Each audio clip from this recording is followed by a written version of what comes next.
Lagi mo sinusubaybayan si Madam Diwata at hindi mo siya isinusuka, lagi mo nilulunok. Parang sabi mo, paki-explain.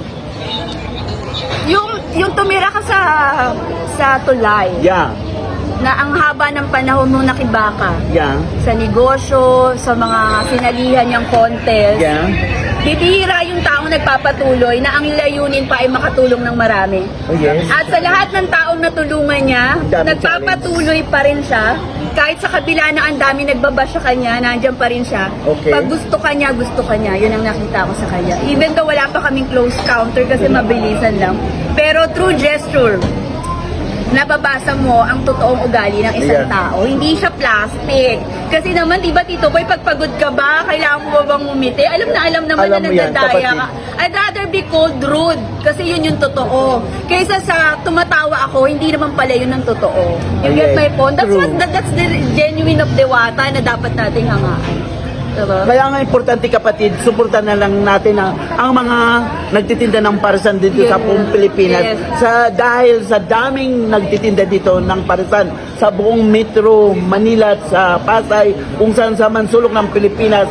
So anong may papayo mo dahil sa dami nating mga parisan sa buong... Let's just be thankful Yeah. kasi lumika ng maraming trabaho. Yung economy natin, ang daming walang trabaho. Hello! Dito sa Parisan, walang a level ng pinag-aralan. Basta you have the skills na magsilbi or you have talent in cooking, perhaps they gonna train you, di ba? Lumili ka ng trabaho at sumigla ulit ang social media. Ay, grabe. Kasi ang content ng mga nagko-cover kay Diwata Yeah. is no fake, no script. At hindi It's sila all about- natutulog. Hindi sila natutulog. Oh my Lagi God, hindi natutulog ang mga Nakantabay kuya. sila. Nakantabay sila kapatid. Nakantabay sila. Well, di mo makinig ni Diwata. Totoo ba yan? Nakantabay sila, oo.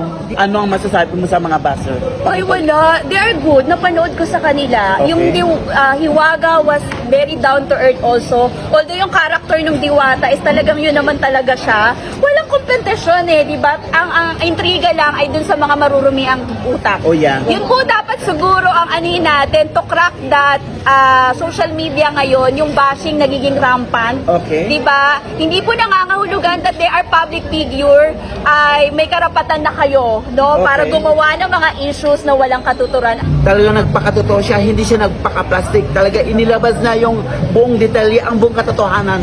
Dahil one-on-one interview natin, kapatid, maraming salamat sa Napagod kami. panayam na ibinigay mo kay Tito Boy at Yes. Pandon.